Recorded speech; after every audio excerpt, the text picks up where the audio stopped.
everyone. Welcome to my channel. My name's Caitlin. I'm a holistic nutrition consultant, and I'm here today with Melissa Ramos. She is a thyroid expert, and she is a holistic living expert on everything. So we're so glad to have her here, and she's going to answer some audience questions about thyroid and Hashimoto's. And she has used the carnivore diet also in her healing journey. So she's going to talk about that. So thank you, Melissa, for being on my channel. Yeah, absolutely. Thank you for having me. I'm excited to talk about this topic because I don't feel like I get to speak about it too much with people who interview me. So it's kind of fun to be able to jam out about it for sure. Oh, good. Well, Melissa is Canadian, and she says she lives in a tiny house, so that's cool. Yeah, I love that. But we've been following each other on Instagram for a while, so follow her over at, is it at Sexy Food Therapy? Yeah, that's Okay. it. Sexy Food Therapy. She's a master of reels over there. So she's mastered the transition. I do my best. And we first talked because we did a collaboration on a reel. And so you can go back a while and see that. I was in one of her reels, so that was fun. And so you've been dealing with Hashimoto's for a while. Tell us a little bit about your journey. Yeah, so I was diagnosed back in 2017. And at that time, my symptoms were pretty typical, like I think most people, the crushing fatigue was my primary symptom. Really stressed out at the time. Just, hair loss, all kinds of stuff. Some muscle and joint pain were there as well. And so diagnosed in 2017. And since then, it was just like this big old mission to figure out, well, what exactly is leading to this? Because I think that sometimes we pull at tools and things that we can do without understanding that hypothyroidism, Hashimoto's, is just a symptom, right? So I had, prior to going to Bali, had developed some symptoms of just gastritis, so inflammation of the gut, like when my stomach was empty, I was getting some pain. And it felt like it was increasing before that I went to Southeast Asia. And I say that because anytime that I say, when I was in Southeast Asia, I felt really awful, people were like, oh, it's because you had Bali belly. And I'm like, no, it was happening even before then. It might have made things worse because we know, especially with Hashimoto's, people tend to have quite low stomach acid, is one of the hallmark issues with the condition. So anyways, I went to Bali and my symptoms got so much worse that I was trying to get a flight home. And I couldn't figure out why in the morning when I ate at this one little restaurant, because in Ubud, you think it's like smoothie bowls, like that's really, smoothie bowls, vegan food, right? But I couldn't figure out why after breakfast, where I was eating eggs, bangers, I was eating, it was pretty much an all meat plate, believe it or not. I found like a little paleo eatery. So it was all animal foods. Why did I not feel these symptoms after breakfast? But I felt them in the afternoon when I would eat, at a local restaurant, like whether it was a smoothie or some whatever else it was. And then I come to realize, I'm like, you know what? I'm going to just test it out. I'm just going to test out just eating nothing but protein, animal protein. And so I did. And it literally felt like someone had just turned off the pain switch. Wow. And it was so noticeable and so immediate.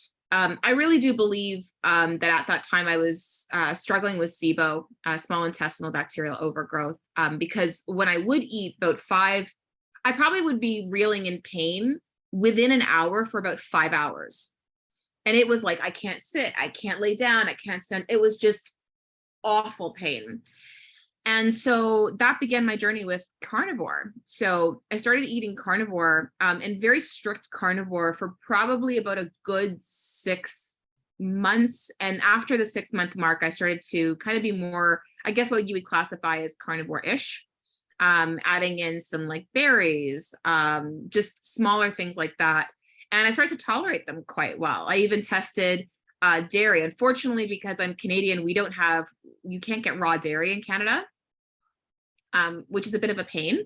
But I did test out, we have one dairy company that it's not homogenized. So they try to get as natural with the process as humanly possible.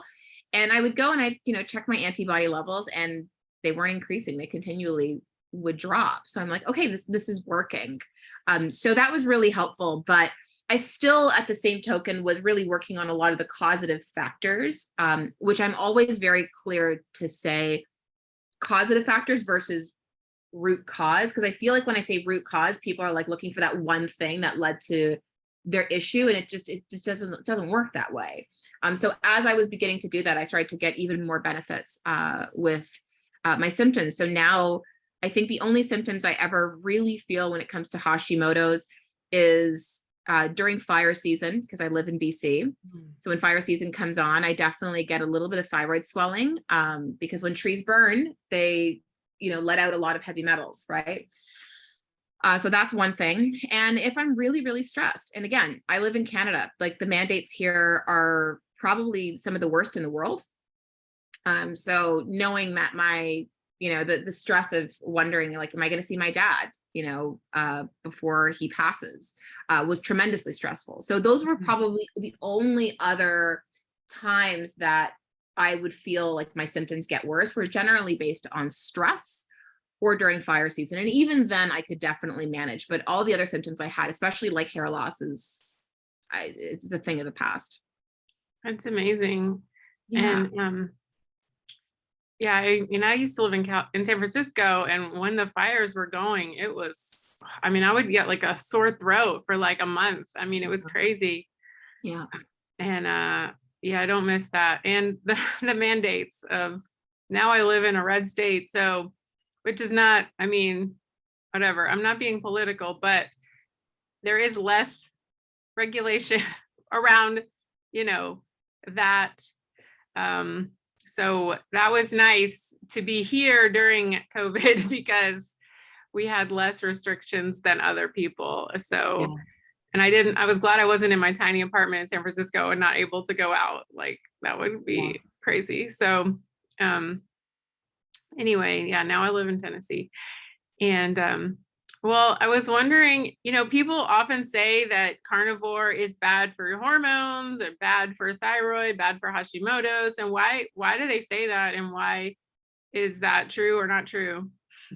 So I think oftentimes people will say that because there's several mistakes that I see people make with carnivore. One of which is they're not really concentrating on their mineral status. So I'm a very big advocate for organ meats. I'm not a fan of eating kidney, but organ supplements that are available to you. I don't mind liver whatsoever. But if people are squeamish about that, you can always get them, freeze-dried organ supplements. So that's really going to help with mineral status. I think salt has been demonized for far too long, of which I never really had an issue with. Like, my dad is Brazilian, so I grew up eating barbecue and having lots of salt on my meat, and it's a requirement. You need that sodium. So that's definitely one of the things that I see people make a big mistake, is the micronutrient status, which can affect our adrenals, which can then affect your thyroid. And then the other one is the fat. Fat is extremely important. I think a lot of people are raised thinking like, okay, you got a steak and then you trim off all the fat. And I'm like, no, don't do that. Like, that's the gold, right? Yeah. So I really think that those things are extremely important. And then third, I would say that I think sometimes people turn to carnivore as though it is the solution for everything. I think that it's extremely helpful to lower the inflammatory response, but it must be in conjunction with working on what led to the Hashimoto's, right? Like, I think that that's extremely important. I think that I am on what I would say I classify now as an animal-based diet. The majority of what I eat, like yesterday, it was pretty basic. It was ground beef, eggs, and avocado. Like, my meals are super basic, and sometimes they're very carnivore. But I also believe that, you have to be able to look at what led you there, because what led you there to get Hashimoto's wasn't eating vegetables. Okay. Like, I really think that, what led us there is we're looking at a myriad of things. And I think that sometimes when we see women who have Hashimoto's, we'll go, well, what worked for you? Because then I'm going to adopt that exact same thing. But there could be like, I look at all potential causative factors. It's just some people have more puzzle pieces than others in various buckets, if that makes any sense. Absolutely. And then it's like it spills over at some point, and then you've got your Hashimoto's. Yeah. I mean, for me, I was personal trainer, and I started experimenting in addition to working out like insane amounts every day. Then I started experimenting with tofu and vegan, not vegan. I was never vegan, but I was a, pescatarian, vegetarian for like a year. And I ate a ton of tofu and those fake burgers and all that. And that was just like kind of the nail in the coffin, because I was already super stressed, barely sleeping, getting up, 5 o'clock for my clients and drinking coffee and Diet Coke all day. And so then when I started doing that, it was just like, okay, that's it. You've pushed it to the limit, so my body was like, I'm done. Absolutely. And I think I think the stress factor is plays such a key role in this. Because I don't care what you're doing. If you are doing what you would classify as everything under the sun, and you're not addressing the stress or the nervous system regulation, none of these tactics are going to work. Yeah, I mean, I took an entire, sorry. No, it's just that they're going to offset everything, right? Like your hormones are just messengers. So the biggest thing is stop chasing your hormones and address, well, what's affecting them to begin with. I took an entire month of just walking, or 6 weeks of just walking, because I was like, I'm done. I've just overdone it, and so that's a big thing. And I quit my job. So just a few changes. Yeah, absolutely.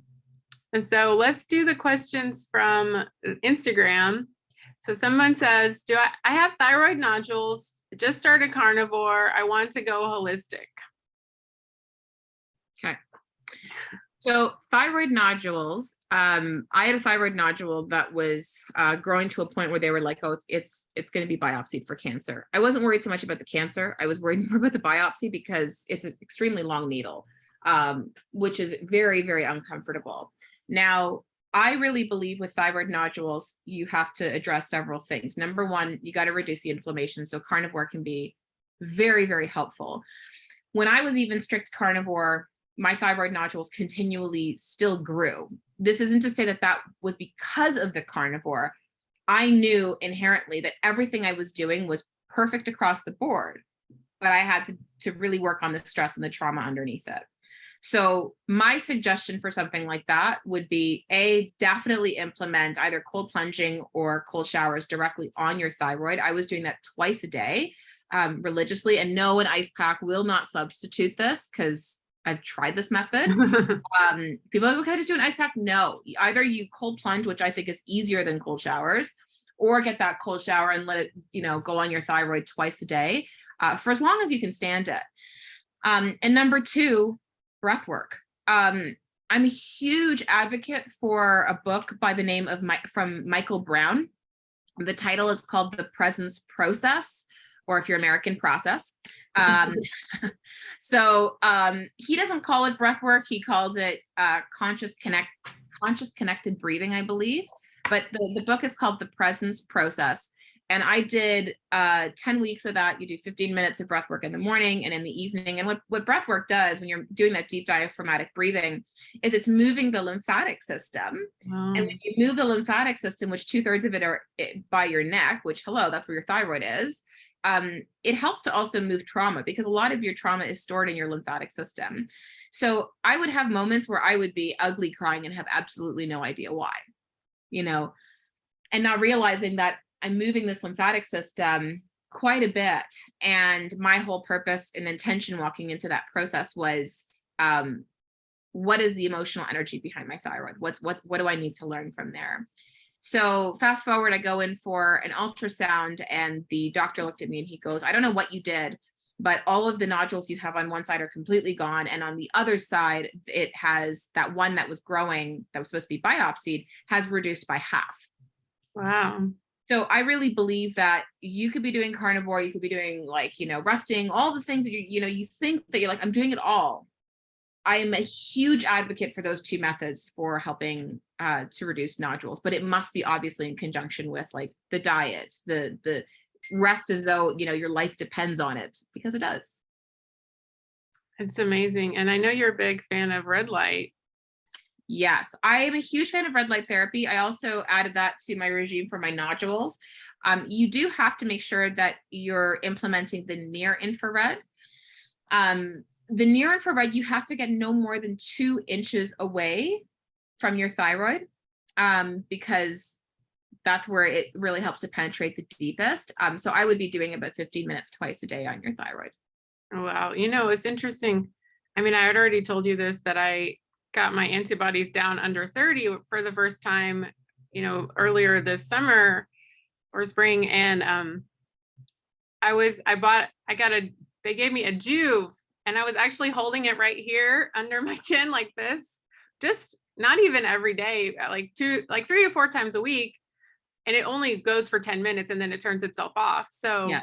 I would just hold it there because I didn't have anywhere to put it. And usually I was nursing. So, and that I was doing that for like the month before. And I mean, not even intentionally, I was just like, well, let's just try this. And then that was the month that my antibodies went down to below 30, which they've never been. I usually stay around 100, and I was like shocked. So maybe that was like a key for me. Yeah, absolutely. There's lots of holding it close. I didn't even know that was just the only way I could hold it. So I didn't even know about it needing to be really close, but it just happened to be. No, I think it's great. There's tons of studies to show with red light therapy, near infrared light specifically, about its effects on lowering thyroid peroxidase antibodies. So that's what I have. Yeah, so the fact that lowered to that level, I think is absolutely fantastic, and just a testament to show how well that near infrared light therapy can really work. I mean, it's amazing. And now I know you're really big into trauma, and I mean, I get just confused. Like, I mean, I've done lots of work in therapy. Like, my parents got divorced, and when I was really little, and my mom left my family, and so, but it's like I've done it, and then it's like, okay, it just seems like I've talked about it, and then it's just like, how many times you have to go deal with it? It's like, when is it enough? Yeah, I think, I'm in full belief that when we experience things early on in our life, sometimes things are passed on from family members. We see that in research. And when we feel something, it's that resonance that we feel in our body. So, for me, it's always been a resonance I feel in my thyroid. Like, if I get stressed out, I automatically feel it in my thyroid, or sometimes I feel it in my chest. But that resonance that we feel, so when someone triggers you, so say, for example, I don't know, somebody at a store, they say something and you're like, wow, that was a real awful move, they trigger us. But that resonance that we feel in our body, even though that we say, well, I felt this way because of that person and that experience, it's not necessarily the case. It's the resonance that we feel within our body is the same resonance that we felt many a times over from, whether it's ours, our parents, our grandparents, that was passed down, or something that we also experienced in some level of trauma. So how much longer do we have to actually deal with it? Well, it depends on how we actually move through those bodily sensations, because I think that there's stuff there that oftentimes that we're not even consciously aware of. So there's always opportunities, I guess, is my answer for that. And just, keep learning. But you learn how to move through it. And that's one of the reasons why that I think the presence process is such a really great tool, because you always hear about that idea of, we'll just move through it. And I never knew exactly what that meant until I realized, well, first, where do I feel it in my body? You can visualize it by being like, how does it look like? How does it feel? What's the texture of it? What's the color of it? You can go down that rabbit hole as well. And then one of the things that he says is to bear witness to it, which is kind of strange to think. It's not stopping everything you're doing because we're all busy, but to be aware that feeling, that resonance is existing there. And then to take note of all the things that we feel that we want to do to escape it or to sedate it, right? Like, are we trying to distract ourselves with social media, with work, with our kids, or are we trying to sedate it with, like, say, alcohol or pot or social media, you know what I mean, to escape these feelings? Because if we allow ourselves to move through it by simply bearing witness to it and moving through it with breath work, we really can move past a lot of those issues and integrate them, rather than feeling we have to heal ourselves, because we're in a society with an obsession of healing. You know, I don't think that we have to heal as much as we have to just integrate a lot of these experiences, because how on earth are you supposed to fix anything if you're starting from a foundation of feeling like you're broken? Well, I mean, kind of what I'm hearing is like, you have to figure out a way to be in the present moment. And, you know, I mean, I've done a lot of meditation and stuff, and I feel like your breathing improves when you meditate just anyway. And even if you're not aware of it. And I think that's the problem, because we're always thinking about the past or the future, and then we're not really present. And so that's a way to reground yourself or center and get through painful emotions, because I think nobody's even taught that kind of stuff. It just, I mean, we numb out with food, or, I mean, I'm a big HGTV addict, you know, so it's like, okay, I don't want to feel anything today, so I'm just going to watch home renovation shows all day. So, and I mean, feel like I'm starting back at square one a little bit after having a baby. It's just like your body gets trashed, and then you're just like starting over again from everything you did because you were not sleeping, and you're just like, great, I'm back to the beginning again after 11 years of, you know, healing myself. Yeah. And it's just one of those, moms have it really hard, especially with the hormone fluctuations as well, and not sleeping enough. Like, I can't even imagine. I don't have kids, right? But just to even understand that is just, it's a lot. It's why they're always like, you know, it takes a community to raise a child, because it's just our society structure is not built for it. Well, and that's another thing I see, like in other moms, they're trying to do it all themselves. And I have all my family with me, and I'm constantly asking every day, can you help me with this? Can you help me with this? And, you know, there's no shame in it. Stop trying to be superwoman. You know, I mean, I had people helping me, letting me take naps, you know, when I first had the baby, and, you know, all this stuff, because, and that's why I moved back here, because I wanted to be around my family. And that's been so helpful. Like, don't try to do it all yourself. That's when you run into all the postpartum stuff, and, you know, it's just a recipe for failure, you know? Absolutely. I mean, not that you're failing, but that it's just not natural to be alone with a baby. I find it very unnatural to be alone with a baby all day long, every day. I don't do that. I go somewhere, or I call my mom or something like that. Absolutely. Let's see, one more from the peanut gallery. We have want to get thyroid health. Okay, they want to get their thyroid healthy. What amount of carbs / fat? So macros, I guess. You know, it's funny. I'm not one of those people who give out specific macros, because I think it's so individualized. So as much as I'd love to say, well, this is how much carbs you require, I also think that there's so many variables that are associated with that. Well, where are you in your cycle?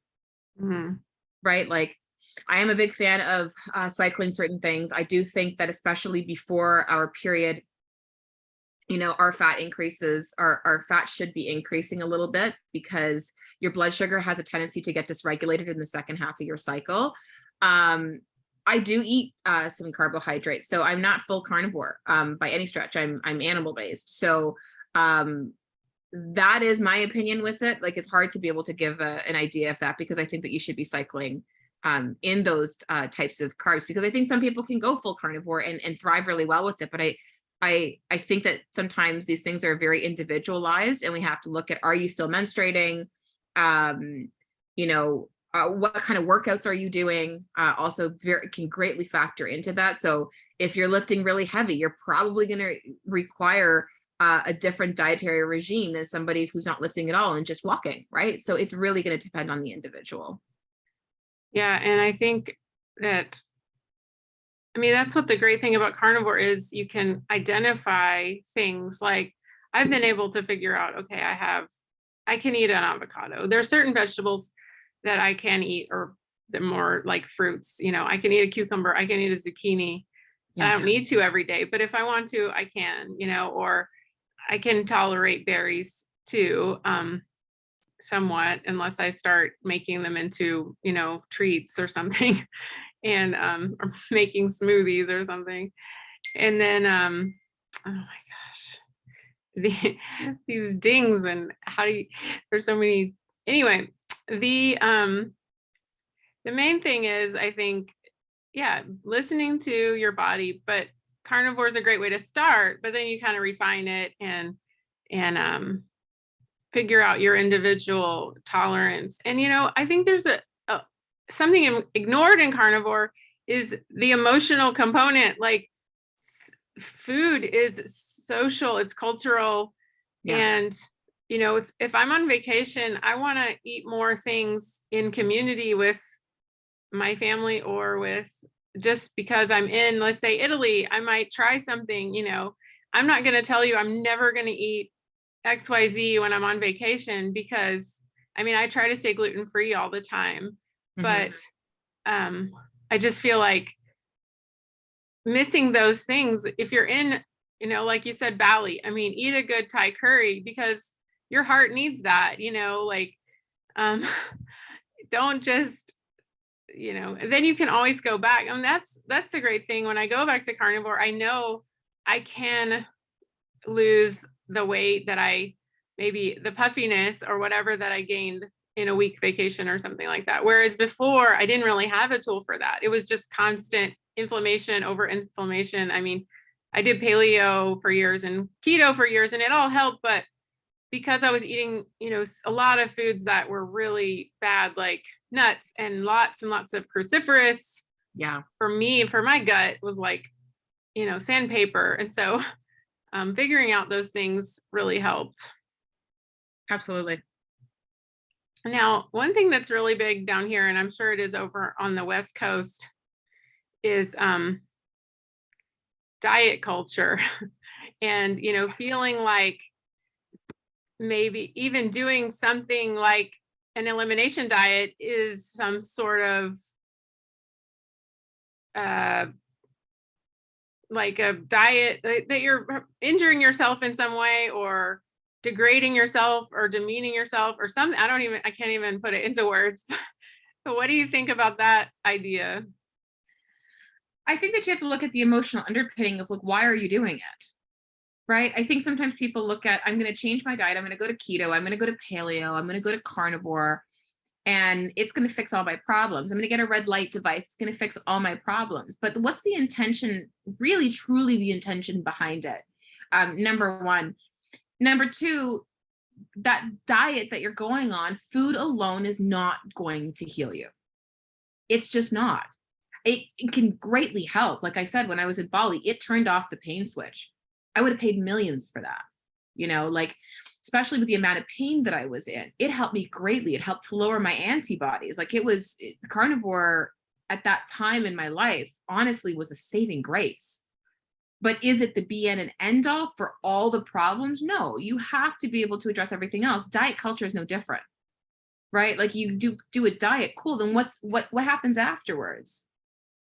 Because we have to know that there's life after dieting, right? Like, can you sustain this? Like you said, food is very much a cultural thing. It's like metaphorically, you break bread with people. Like, this is a social context. Like, are you feeling that once you're done that, well, what happens afterwards? And I don't think that people are prepared for that. So I don't diet. I don't think that people should necessarily diet, especially when it comes to weight. Weight is a symptom. What led to the weight, right? It's inflammation. What led to the inflammation? It's not just the foods that you're eating. Those play a massive role in it. But there's other things that influence the inflammatory response. Pathogenic activity, mycotoxins from mold toxicity can absolutely increase weight, increase stress levels, trauma, like all these things. But we bypass it and think, well, if I just go on a diet, it's just going to work. And it's just simply not the case.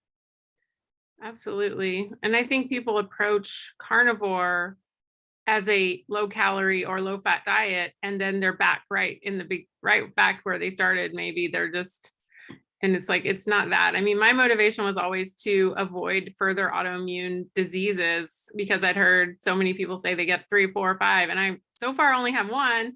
So I'm like, okay, I want to stop here. I don't want to get on this ride, so, and so far that's worked. And so I can't see that. I don't like it when people say, you're doing a diet because it helps. I don't see it as that. And I changed so much. I mean, I couldn't get out of bed at one point, and it's like, I never want to go back there. I never want to feel that way, even if I'm not at the perfect weight of whatever is, society says at the time. But I feel good. I can get up, I can move. And so it's like, that's great, Yeah, those are blessings right there. And so, so tell people a little bit more about your work and how you work with people and what your programs are.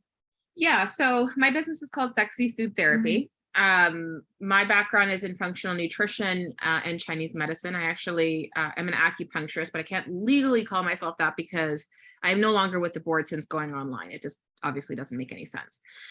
So that's the reason why, if you guys ever see my work on Instagram, you'll see me say with a background in Chinese medicine, because I feel like I've earned that right to say that. Yeah. I put in the time and money to study Chinese medicine. I should be able to say that. So I work with women who are struggling with their hormones. I work with women who have autoimmune conditions, autoimmune associated conditions like polycystic ovarian syndrome, endometriosis, which I do wholeheartedly believe that they are very much autoimmune linked. Those issues begin in the gut. They begin in, other causative factors at play that can create these conditions that people will go, oh, well, it's the excess estrogen that caused it. I'm like, stop chasing your hormones. It's not the excess estrogen, right? It's what affected them. So that really is my role in practice, is to dig into those causative factors. Is it parasitic? Is it, bacterial? Is there some viral component to it? Is there mold? Is there Lyme? We have a lot of Lyme patients as well. So I have a hormone membership program called Sexy Lady Balls. You'll notice that, guys, if you follow my work, it's, a little kitschy. So Sexy Lady Balls is a hormone membership program. It's pretty a low cost membership. It's $57 a month, but it gives women the opportunity to upgrade to get testing. Because newsflash, I'm not a human body scanner. So I have no idea what's going on with you unless you get some level of testing done. And then there is the Sexy Autoimmune Academy, which is designed for women who want to take matters into their own hand, roll up their sleeves, and learn how to heal themselves. Testing is included with the cost of enrollment. It's an online school. And then from there, they can learn how to find out what's behind their issues, how to read their own test results, even though they do go through a consultation with one of our practitioners, but learning how to interpret their labs, how to develop protocols, so that they learn how to be their own healer. So we have women who have autoimmune conditions or struggling with complete hormonal mayhem in that as students. And some of them don't have it at all. It's just maybe their child has an autoimmune condition and they're looking to be able to support their family through that. So not everybody wants to learn how to become their own healer. Some people just take me to a practitioner and they can teach me. So whatever the case is, we've got an offering for them. So I encourage people to reach out to me on Instagram. Well, I think that's so important, because I think people think that they're just going to go to their doctor and whatever their insurance covers, and it's all their doctor's going to magically learn something they have never been taught, and they're going to get fixed, or their doctor's going to tell them something and magical. And it's like, your doctor doesn't know. 99% of the doctors don't know anything other than take thyroid medicine or take Synthroid or levothyroxine. and then they send you home, that's all they know. So you can't expect, it's like asking a dog to be a cat or something. I mean, it's just not going to work. And so, I mean, use your insurance for whatever it does pay for, why not? But you're going to have to seek out help outside of, I mean, I did a lot of functional medicine when I first got sick, and it helped a lot. So, I mean, you have to sometimes open up your wallet for extra help. And it sounds like your programs are affordable to help people, I know it can get really pricey to do a lot of testing and stuff. So that's really nice that you help people. And, and of course it's not in reach for everyone, but there's a lot you can do. Like you said, breathing, that's free, So Exactly. until further notice, breathing is free. And so, well, you guys all need to go follow Melissa. She has a great Instagram and tons of advice that I've enjoyed following her in the last year or so. So thank you so much, Melissa. Please share and subscribe and leave a thumbs up. Tell us your thyroid questions below. Maybe Melissa will come back again sometime. And we really appreciate you watching. Thanks so much. Bye-bye.